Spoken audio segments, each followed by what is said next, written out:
Take two because my phone died in the middle of me trying to make my fucking very important speech. It's okay. I'm going to break it up into segments. This is segment 1. So, once again, today is a very special day for me. Partially because one of my best friends, and actually my longest friend, being that I've known her since we were both 5 years old and in kindergarten, Molly Mackerel, has turned 30 today, and I love her dearly, and I'm so sorry that I'm taking away part of her special day. But I hope she had an amazing day anyways, because she's the best and deserves it. But I hit level 40 today in Pokemon Go, which is a huge deal, as you know. And I can't express how much I love this game. I love this game since I remember hearing about it when it first came out and reading about it and about how like the good things it was doing, especially for young adults with mental health issues who are having problems with things like getting out of the house and social anxiety and all that. And I was having a rough time. My boyfriend was in jail. My ex-boyfriend now, but and I was pretty sad about a lot of things, and I started playing this game, and it was amazing. I mean, I will never forget like downloading it and like thinking, I don't know anything about Pokemon. Like, this is not my thing.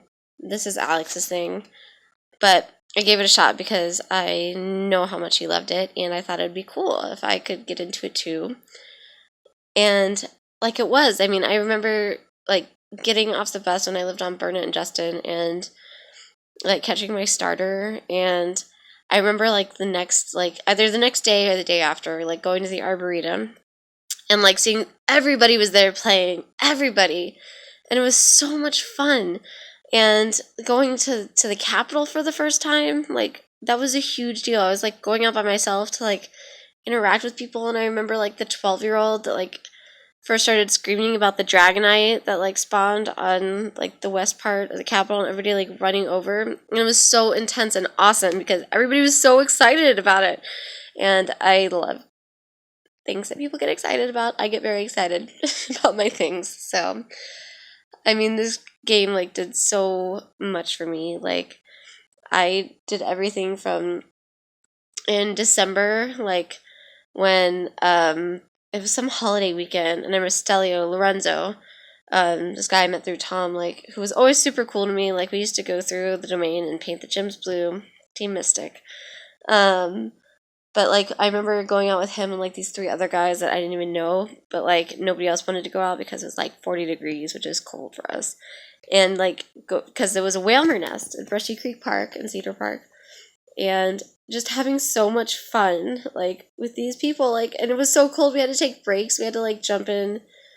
What's his name? I think Josh. I think that Josh was the driver. He had this really nice car, so we had to take heat breaks and get in the car in between laps around the trails. But it was amazing. We all got enough candies to evolve Whalmer by the end of that day. And then, like, even going and doing, like, our crazy 10-hour raid marathon with, that was Josh. Jimmy was the driver. Jimmy's the driver, and then Josh was one of the first level 40 players in Austin. Hi, Josh. He's never gonna see this, but I'm still saying hi to him anyways, because he was awesome. He's always been super nice to me. And, like, that day that we went out and did like 10 raids, even though the roads were iced over and we thought that we might like, die by, because we were driving over the overpasses, of course, on 183 and Mopac. And, but thankfully nobody was on the roads since nobody knows how to drive in the least bit of suggestion of ice in Austin. So that was the only good thing.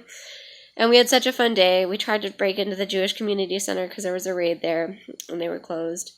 And we hit a ton. And that was also, and Freya was there. Freya, I love you. You're amazing. And thank you for teaching me personally that girls don't always have to be nice. Like, fuck anybody that says that, like, you're supposed to be nice to people, because you're not, and I think you're the best for it. And you're super smart and knowledgeable. And for the record, I also think you can be nice to the right people, because when I first started playing, I remember answering a lot of my questions on the Pokemon Go Facebook group. So I will always remember that and treasure that. And I will always treasure the time that we went in the raid caravan together with those 6 other crazy people in the car. And we did not like take any breaks. We did not get food at any point. Well, no, I take that back. We stopped at the grocery store and got snacks and supplies. and we had champagne flavored gummy bears from Josh, and we didn't die, which was great. We accidentally ran a few red lights, but that was okay. And we had a really special day. And at the last raid of the night, I remember I didn't get into the raid group, and I said, "Don't worry about it." And you guys all backed out for me, led by Freya, by the way, who wanted a smaller raid group so that we'd get more damage and get more like balls to throw. And that was the 98% Kyogre that I caught. And I actually ended up with the best one out of everybody. I had all the level 40s in the car. Like I said, there were 8 of us. Like I got the best catch of the day. So I will never forget that. So Freya, Jimmy, Josh, who else? There's Heather. She was the lover of Valor. It was Valor and Valor and Mystic in the car that day. That will always be one of my favorite Pokemon Go day